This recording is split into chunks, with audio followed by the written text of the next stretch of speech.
maamulka dawladda hoose ee degmada Salaxley ayaa dhagax dhigay waddo cusub oo dhererkeedu dhan yahay 3 kiiloomitir taasi oo isku xidhi doonta bariga ilaa galbeedka dhanka hawd ee degmada Salaxley.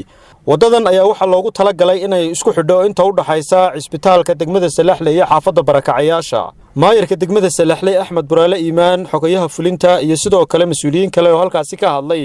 ayaa ka warramay wadadaasi iyo ahmiyadda ay u leedahay degmada Salaxley. waxaynu halkan ku dhagax dhigaynaa maanta waddo runtii 3 kiiloomitir runtii wax yar dhimana oo 2 kiiloomitir iyo 600 mitir oo runtii bilceedu yahay 24 mitir oo waddadii kala baxaysay barakac ilaa maxaa isbitaalka runtii waddo aad iyo aad muhiim ah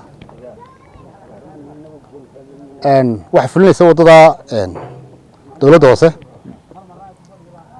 isla maantana wajigeedii koowaad u bilaabmay insha Allah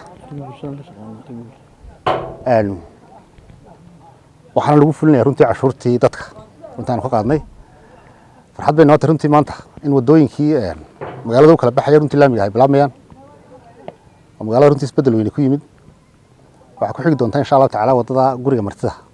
iyo ilaa runtii xarunta suuqa kala baxda maadaama runtii isbedelkaas runtii magaalada uu ku yimid oo doono dhismaheedina wax iska bedelaan wadooyinkii xidhnaa runtii la furayo laamiyadii magaalada kala baxay runtii ay horaantooda runtii maanta bilaabmeen fariintan dadweynaha u dirana waxa weeye runtii dadka runtii wadooyinka degan ama hadii jeer caadiystay inay meel wada dhistaan runtii ka waantoobaan waxaan leeyahay markii maamulku ay wada dhisayaan aan aragnayga wada dhisay ama horumar sameynay runtii aad bay noo soo jiidanaysaa waana uga marakacayna waana ku hambalyeynayna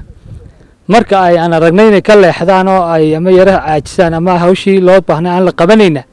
iyadana waan ka hadlaynaa waxaan leenahay meeshii wadadii wad ka baydeen wadadii ku soo noqda imaga maayirka qorshaan maanta uu bilaabay iyadoo hambalyo u baahan tahay wali ma arag Salaxley intaasan soo taagnaa iyadoo Salaxley wada galbeedkeeda iyo barigeeda u kala baxaysa way ilaahay mahadii maanta ka wasaaradahan hadaan anagu wasaaradda arrimaha bulshada waanu ku faraxsanahay wadadan 24 ka ah ee maanta Salaxley laga bilaabay ee laamiga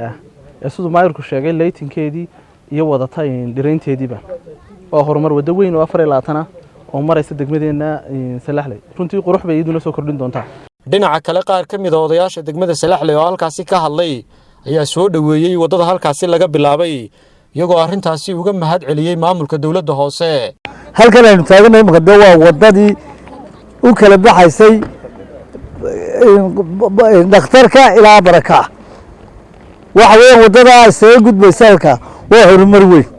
waa ninkii wax sheegaya degmada dhexdeeda ha ka sheego ha soo bandhigo ha yimaado laakiinse danihiisu kolkay u fuli waayaan hadduu hargeysa uu ka hadlo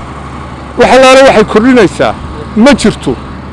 waxqabad baa loo baahan yahay waxqabad hore gacantaa lagu hayay kana waxqabada